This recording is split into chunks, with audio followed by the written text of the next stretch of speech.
Chapter 2. After James Henry Trotter had been living with his aunt for 3 whole years, there came a morning, and this thing which I say was only what a particular, and then the very particular thing to turn called a real fantastic particular thing in its own altar.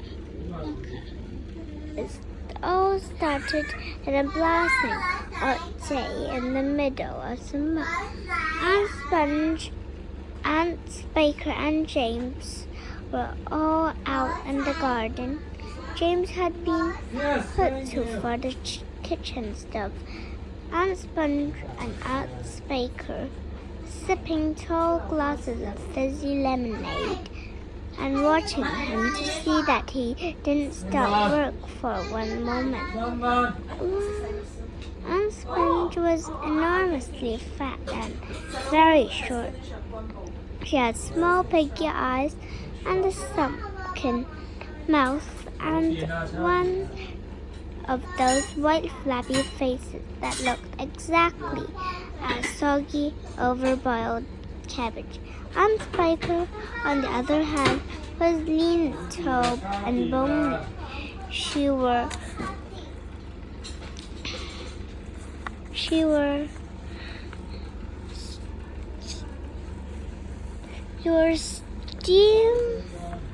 steel rimmed spectacles and that fixed onto the end of her nose with a clip.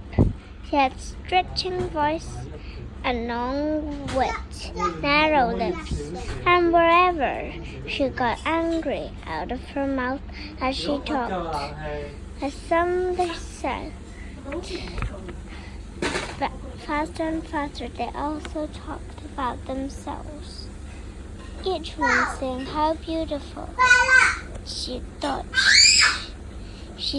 she was.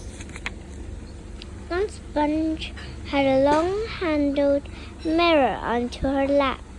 She kept picking it up and gazing at her own hideous face. I look and smell, Aunt Sponge declared, as lovely as a rose. Just feed your eyes upon my face, observe my sharply nose.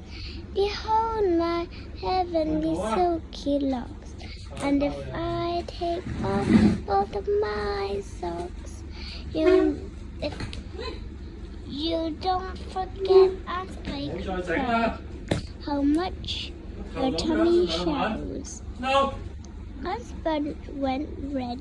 Aunt Spiker said, my sweet, you cannot win. Oh, my George's curvy shape. My teeth would behold my George's curvy shape.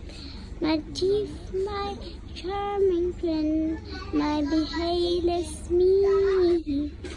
How dare my red locks, and how peace and joy the pimple on my chin.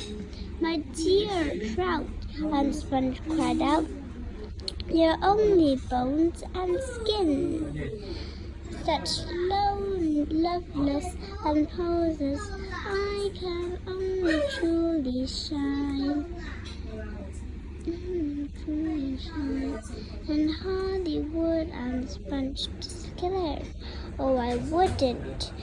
That would be fine. I'd capture all the knights' hearts. They'd give me all the leading parts. The stars would all resign. I think you'd make, as Spiker said, a lovely Frankenstein. Poor James was still slapping his way at the chopping block. The heat was terrible.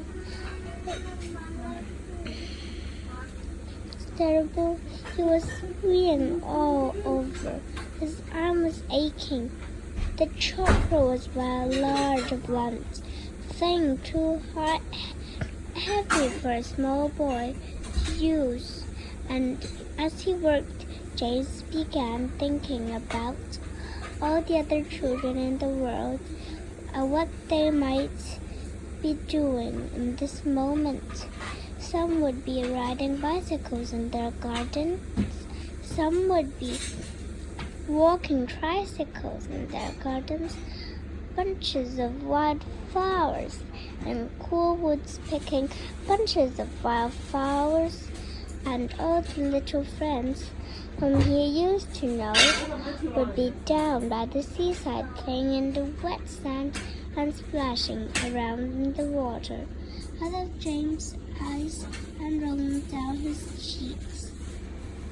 As he stopped working against the chopping block, overwhelmed by his own unhappiness.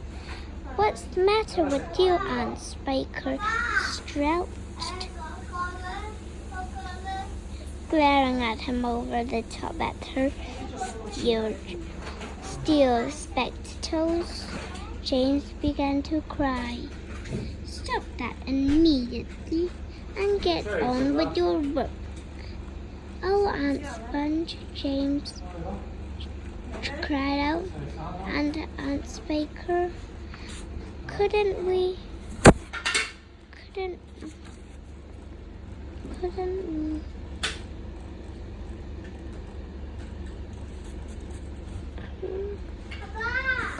all please just for once go down to the seaside on the bus?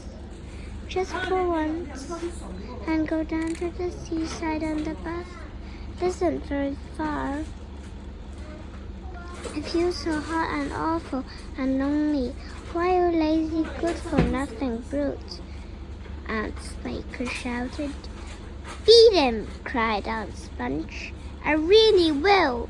Aunt Spiker snapped. She glared frightened eyes. "I shall beat you later on in the day when I don't feel so hot," she said.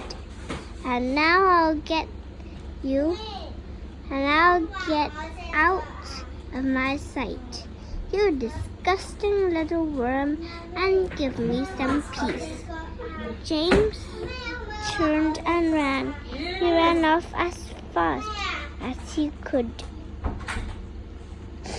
to the far end of the garden and hid himself behind that clump of dirty laurel bushes with mint yellow on. And he covered his face with his hand and began to cry and cry.